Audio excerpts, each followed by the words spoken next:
अभी जिस super bug की बात कर रहे हैं, ये सुपर बग हमारे लिए जो है बड़ा खतरनाक है। ये है एशेरा कोलाई, ठीक है। इंडिया में बहुत सारे, बीच में दौर आया था कि बहुत सारे लोग फॉरेन से ट्रीटमेंट कराने भारत आया करते थे, लेकिन सडनली देखा गया कि उनमें जो है एंटीबायोटिक रेजिस्टेंस डेवलप हो रहा है, उनमें जरूरत पड़ने पर एंटीबायोटिक काम नहीं कर रहे हैं, तो लोगों ने यहाँ इलाज कराना बंद कर दिया।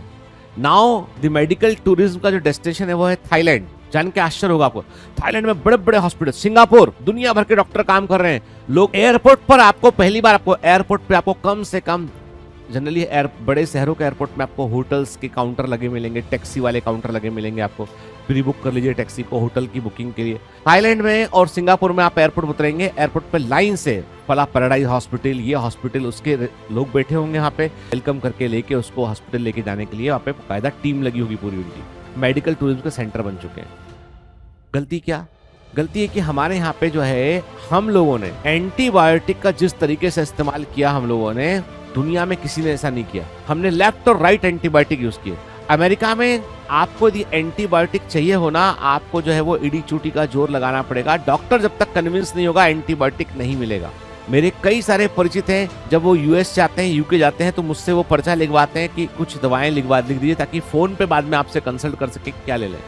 और मजे की बात ये, हमारी बॉडी इतनी यूज्ड टू हो गई है कि वो बीमारी पड़ती है एंटीबायोटिक खाने के लिए, कि एंटीबायोटिक चाहिए अब तो हमको, उसके बगैर ठीक ही नहीं होते हैं लोग। इतना बचपन से एंटीबायोटिक को उठा के जो है वो, सच कह रहा हूं, आज एक बड़ा पॉपुलर एंटीबायोटिक था रॉक्सिथ्रोमाइसिन, रॉक्सिड के नाम से आता है, काम ही नहीं करता है। आज बहुत सारे बच्चों को, बहुत सारे लोगों को एजिथ्रोमाइसिन काम नहीं करता है, बहुत सारे लोगों को सिप्रोफ्लॉक्सिन काम नहीं करता है।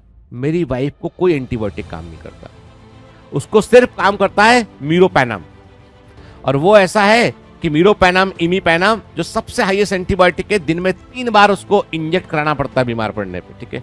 तो उसके पास 2 ही तरीके, बीमार मत पड़ो या फिर तैयार रहो इसके लिए। ये फैक्ट है। उसके पीछे बड़ा कारण ये था कि जब भी डॉक्टर ने दवा लिखी, 1 डोज खाया, 2 डोज खाया, ठीक हो गए, ठीक होने के बाद में दवा को फेंक दिया उठा के कि हाँ खा ली हमने, तो कोई 2 दिन में ठीक हो जाएंगे, फिर क्यों दवा खाएं। पर इससे क्या होता है कि बैक्टीरिया रेजिस्टेंट होने लगते हैं उससे।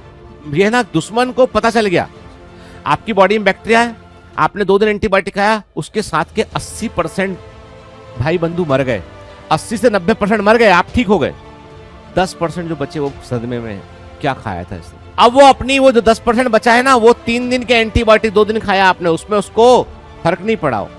अब उसने कहा कि ठीक है हम तो अपनी कॉलोनी तैयार करें, अब खा के दिखा बेटा। अब खाया तो 10% मरे, 90% बचे रह गए। क्या आप नीट के लिए महंगी कोचिंग क्लासेस नहीं अफोर्ड कर सकते? कोई टेंशन नहीं, बायोमेंटर्स आपके लिए लाए हैं फ्री नीट लेक्चर्स यूट्यूब पर।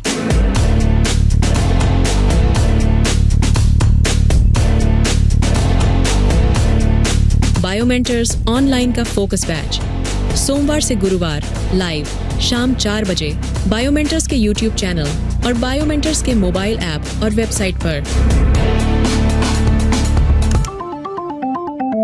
अब लाइव और फ्री में पढ़िए इंडिया के सबसे एक्सपीरियंस और भरोसेमंद फैकल्टी के साथ।